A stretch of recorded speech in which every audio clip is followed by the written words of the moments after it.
아, 진짜 이게 떨리네요, 이게. 제가 이 간증해달라는 부탁을 처음 받았을 때 되게, 내가 간증할 자격이 진짜 없는데, 제 행실이, 너 꼴을 봐라. 약간 이런 생각이 너무 들었지만, 그래도 제가 정말 하나님을 인격적으로 만나게 된 계기가 있었거든요. 그래서 그분의 절절한 진짜 사랑을 깨닫고, 그 감격을 여러분과 나누고 싶어서 이렇게 나왔습니다. 2020년이 참 힘든 해였잖아요. 저도 되게 힘든 해였는데 저한테는 여태 당연하게 생각했던 것들이 참 많이 깨졌던 해였어요.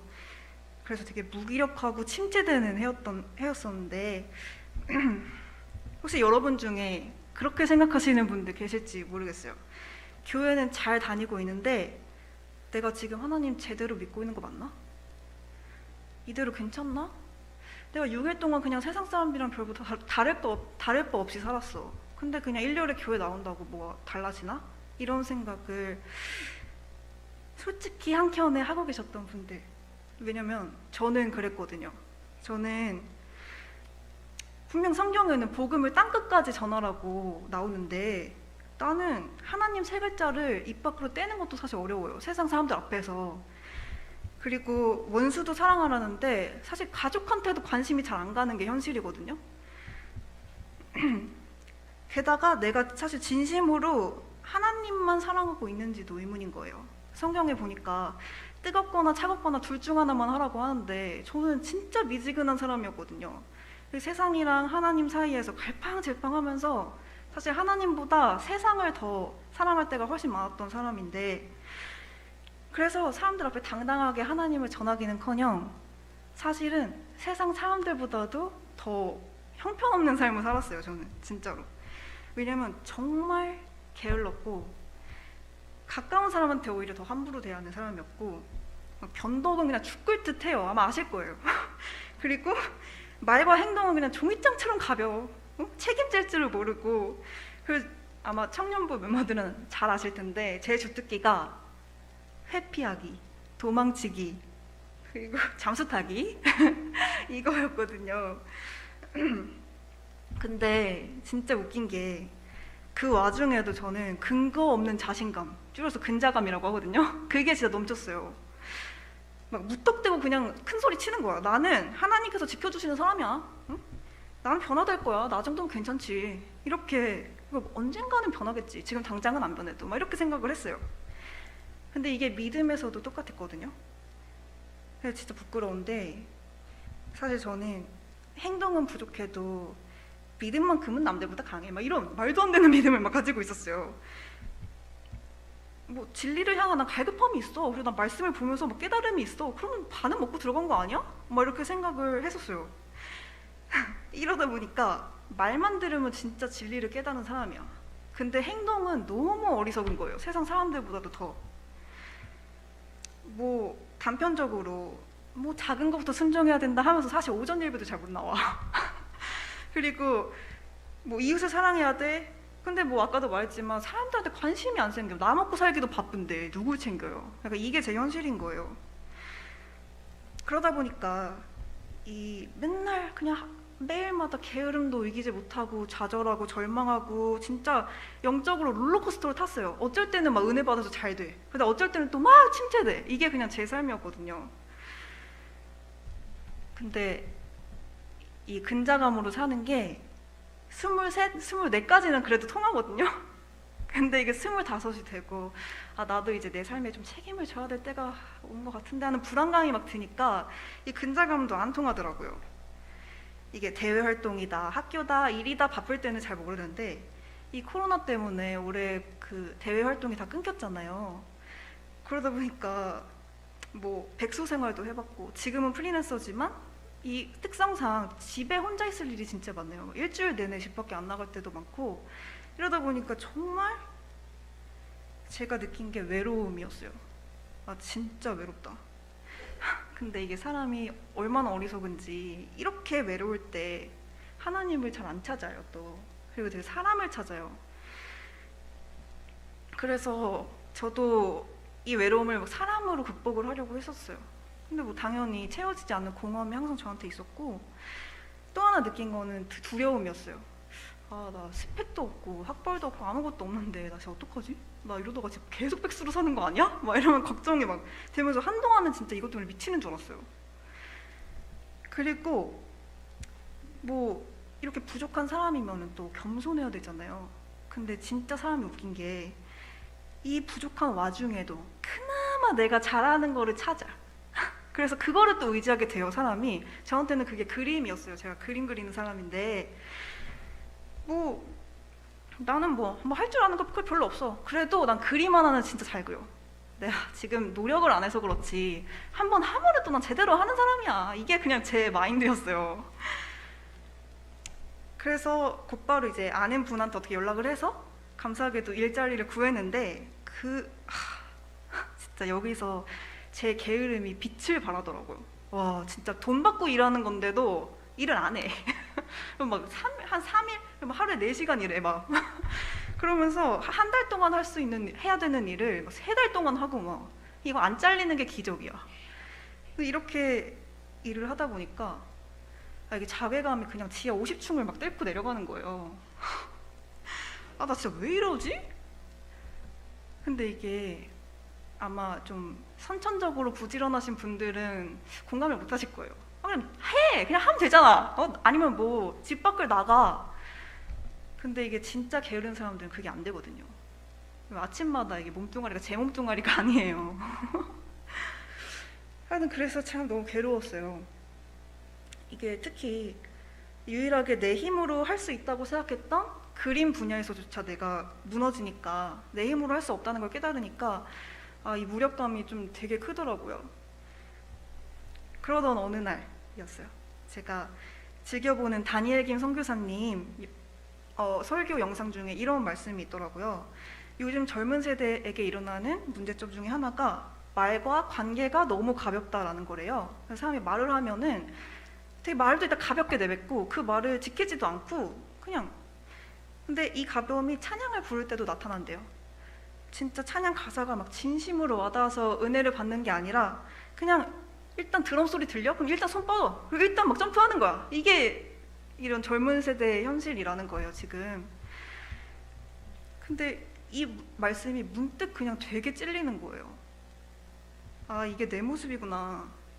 뭐 여태 뭐 행동은 뭐 부족해도 뭐 잘하고 있어라고 합리화하고 그냥 내 믿음에 막 거품을 만들어내고 있었는데 그 거품을 다 걷어내고 보니까 사실 나는 이거밖에 안 되는 사람이었구나.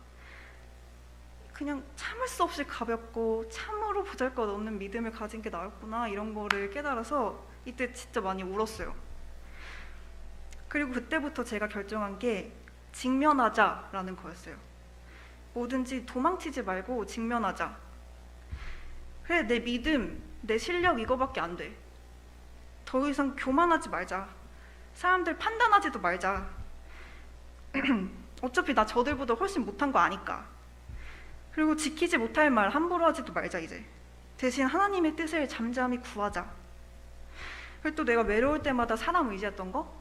지금은 좀 그만하자. 이거 외롭더라도 지금은 사람 찾으러 밖에 나갈 때가 아니라 골방에서 하나님을 찾을 때인 것 같아.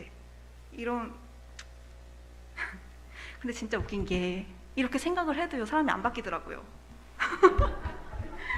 오히려 더 힘든 거예요. 왜냐면 내가 이 거품을 다 걷어내고 이제 나라는 사람의 실체를 좋아하니까 진짜 너무 보잘것이 없는 거예요, 사람이. 그리고 뭐 외로움을 견디는 것도 정말 너무 어렵고, 또 누군가를 의지하지 않고 이 세상에 나간다는 게 진짜 알몸으로 세상에 나간 것처럼 저한테는 되게 힘들더라고요. 그렇게 진짜 몇 주를 그냥 난 진짜 왜 이거밖에 안 될까 그래서 되게 보잘것없이 살았어요. 그렇게 너무 힘들었는데 또 우연히 그 선교사님의 말씀 영상을 또 우연히 봤어요. 근데 그 말씀이 어찌나 와닿던지 진짜 그때 제 의가 진짜 와르르 무너졌었어요. 정말 제 가슴에 사무쳤던 말씀이 이건데 시편 51장 16절에서 17절이거든요. 제가 읽어드릴게요. 주께서는 제사를 기뻐하지 아니하시나니 그렇지 아니하면 내가 드렸을 것이라. 주는 번제를 기뻐하지 아니하시나이다. 하나님께서 구하시는 제사는 상한 심령이라. 하나님이여 상하고 통회하는 마음을 주께서 멸시하지 아니하시리이다. 이 말씀을 듣는데 제 안에서 정말 너무너무 뜨거운 하나님의 마음이 느껴지는 거예요. 여러분 상상을 해보세요. 그 당시 이스라엘 백성들이 얼마나 상투적으로 제사를 드렸겠어요. 이 몇천 년 동안 솔직히 지속되어 온 제사였고 이미 열과 성의는 다 사라지고 오늘 나 그냥 제사 드렸다. 죄산 받았겠지? 그럼 된 거지 뭐. 이러면서 솔직히 가장 흠없고 귀한 양이 아니라 내 쓸 거 다 쓰고 그냥 남은 거, 가장 보잘것없고 뭐 팔기도 아깝고 먹기도 아까운 그런 걸로 하나님 드린 거예요, 제사를. 그러니까 이걸 받으시는 하나님 마음이 얼마나 아프셨을까. 이게 우리 마음 깊은 곳 하나하나를 주님이 이미 다 아시는 분인데 내가 진짜 하나님을 사랑해서 드리는 제사가 아니고 그냥 죄사함 받으려고, 솔직히 그것까지도 안 가. 그냥 내 마음 편하려고 그냥 억지로 드리는 제사를 몇백 몇천 년간 주님께서 받아오셨을 걸 생각하니까 진짜 얼마나 통탄스러울까. 이 마음이 진짜 너무 느껴지는 거예요. 여러분 그거 아세요? 성경에 보니까 이스라엘 백성들 제사가 진짜 얼마나 환멸이 났던지 하나님께서 내가 너희 제사의 인분을, 그러니까 똥을 너네 얼굴에 발라버리고 싶다, 진짜 이렇게 말씀을 하셨다니까요, 말라기에. 근데 이게 내 얘기 같은 거예요. 내가 여태까지 배설물 같은 제사를 드려왔던, 예배를 드려왔던 건 아닐까. 그냥 사실 내 마음 편하라고 드린 예배지 이게 진짜 하나님을 위한 예배가 아니었구나, 이런 생각이 들어서 진짜 엉엉 울면서 너무 많이 회개를 했어요. 그게 너무 죄송하고 슬퍼서.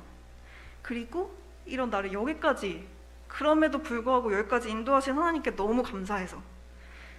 그리고 그때 다시 한번 제가 결단하는 기도를 드렸어요. 주님, 저 정말 주님을 위해서 인생을 바치고 싶어요. 저 진짜 이제 배설물 같은 예배 드리기 싫어요. 이 부족하고 비참한 영혼이라도 받아주신댔으니까 제발 제 삶을 살아있는 제사로 드리게 해주세요. 근데 여기서 한 번 더 놀라운 일이 벌어집니다. 정말 놀랍게도 이렇게 깨달았는데도 제 게으름이 사라지질 않아요. 와, 진짜 여전히 늦게 일어나고 여전히 일하기를 미루고 근데 그 와중에 저한테 아주 작은 변화 하나가 생겼어요. 그게 뭐냐면 불평불만이 사라지는 거였어요. 저는 원래 그렇게 안 보여서 그렇지 진짜 불평불만 덩어리였거든요. 진짜 뭐 예배할 때만은 뭐 감사합니다 막 기도를 해. 근데 막상 집에 가면은 왜 이렇게 짜증나? 일하기 너무 싫어. 진짜 막 이사 갈까? 집안 꼴이 왜 이래? 제 고양이 키우는데 고양이들도 나 그냥 꼴 보기가 싫은 거예요. 그냥 다 그리고 난 또 왜 이런 집안에서 태어나서 남들처럼 화목하게 살지도 못하고 이 모양일까? 이런 생각, 오만 생각이 다 들면서. 근데 이날 진짜 예배를 제가 깨닫고 나서 어딨어? 잠깐만요. 뭐야? 깊이 깨닫고 통회하고 기도했던 이후로 이런 부정적인 생각이 좀 사라지더라고요. 물론 아예 안 생기면 거짓말인데 그래도 사사건건 마음에 안 들어서 당장 도망치고 싶고 이런 마음은 안 들어요. 지금은 그냥 지금 있는 이 자리에서 만족을 하게 되더라고요. 그래서 저 그때 느꼈어요. 내가 변화가 있구나. 정말 주님께서 인재하셨구나. 어딨냐? 그리고 이때부터 제가 결심을 한 게 제 힘으로 뭔가를 계획하지 않겠다라는 거였어요. 이게 설사 신앙적인 일이라고 하더라도 하나님의 뜻을 묻지 않고 그냥 내 힘으로, 내 생각, 내 열정으로 열심히 하면은 좀 화가 있는 것 같더라고요. 그래서 잠자코 하나님의 뜻을 기다렸어요. 그냥 좀 겸손한 마음으로. 그랬더니 하나님께서 참 감사하게도 제 한계를 이미 아시기에 한 번에 몰아서 변화를 시키시지는 않더라고요. 대신에 천천히 조금씩 한 주 한 주 뭔가 변화할 수 있는 기회라든지 아이디어를 조금씩 주시더라고요. 이 한 주는 선교사로 활동하고, 제가 옛날에 몽골에서 살았었거든요. 2년 동안. 그때 알던 그 선교사 친구들을 다시 만났는데 그 친구들을 통해서 진짜 하나님께 인생을 바친 사람들이 저런 모습이구나 라는 거를 좀 그때 많이 깨달았어요. 왜냐면 그 아이들은 진짜 내가 어디에 있든지 이 자리가 예배지다 이러면서 때를 얻든지 못 얻든지 하나님을 전할 기회를 찾아요. 그 친구들은 진짜. 이걸 보니까 막 나도 정말 저렇게 되고 싶다라는 마음이 생기더라고요. 그리고 또 한 주는 저한테 아이디어를 주시더라고요. 너가 지금은 프리랜서지만 그래도 그 직장으로 가라. 가서 거기서 크리스천들이 몇몇 있어요. 그 사람들이랑 기도 모임을 해라. 그래서 갔어요. 그래서 저희 기도 모임 하면 어떨까요? 이렇게 얘기를 했는데 이렇게 여러 가지 사정상 잘은 안 됐지만 그랬더니 또 그 다음 주에 아까 그 선교사 친구로 하여금 그러지 말고 혼자서라도 예배를 하는 게 어때 그럼? 이렇게 또 아이디어를 주시더라고요. 그래서 일터로 가서 빈 강의실에서 혼자서라도 기도를 하고 찬양을 하고 성경을 읽었어요. 물론 여전히 게을러서 자주 가지는 못했지만 그렇게 했어요. 그리고 또 뭐 다음 주부터 아니면 다다음 주부터는 진짜 기도 모임도 할 수 있을 것 같거든요. 그리고 이렇게 뭐 제가 게을러서 뭘 꾸준히 자꾸 못하니까 하나님께서 이번에는 어떤 사역단체를 또 알려주시더라고요. 제가 사는 곳이 지금 이화여대 근처인데 최근에 차세대 사역단이라고 해가지고 신촌 이대 캠퍼스를 중심으로 청년들을 다시 부흥시키려는 사역단체가 생겼어요. 근데 그 사역단이 이화여대 바로 앞에서 예배를 월화 목요일마다 하는 거예요. 그래서 바로 이번 주 목요일에, 왜냐면 저희 집 앞이니까 찾아가서 예배를 드렸어요. 그리고 그 사람들이랑 전도 사역에 동참을 하기로 했어요. 진짜로. 이게 바로 내일부터 할 수 있을 것 같거든요. 그리고 또 오늘도 제가 이렇게 간증을 하려고 왔는데 오늘 택시를 타고 오는데 앞에 아저씨가 왠지 주님을 전해야 될 것 같아서 또 예수님 믿으세요? 이러면서 했더니 자기는 성당을 옛날에 다녔대. 그래서 성당이랑 교회가 또 다르거든요. 이러면서 예수님을 전하고 그냥 막 전하고 싶은 마음이 들더라고요. 그런데 이런 일련의 과정들이 저한테는 진짜 너무 새롭고 감격스러워요. 이 코로나 때문에 심적으로 참 많이 힘들었는데 그 과정이 제게는 마치 씨를 뿌리기 전에 토양을 갈고 닦듯이 하나님의 생명력을 싹을 틔울 토대가 저한테는 되었던 것 같아요. 그래서 뭐 여전히 게으르고 저번 주까지도 사실 오전 예배도 못 나오고 막 12시에 간신히 일어나가지고 나오고 막 그랬지만 그리고 여전히 화도 많고 그래서 예기치 못한 일이 생긴다면 풀같이 막 짜증이 일고 막 그래요. 그치만 그래서 아직도 제 자아가 죄된 육신이 강하다는 걸 너무 잘 알지만 그럼에도 하나 감사한 것은 예수님께서는 의인을 부르러 오신 게 아니라 죄인을 부르러 오셨다는 거예요. 우리의 죄를 자신의 생명을 통해서 짊어지시려고. 죄에 얽매여 있던 우리가 하나님 만났다고 막 후련히 딴 사람이 되는 거는 아니더라고요.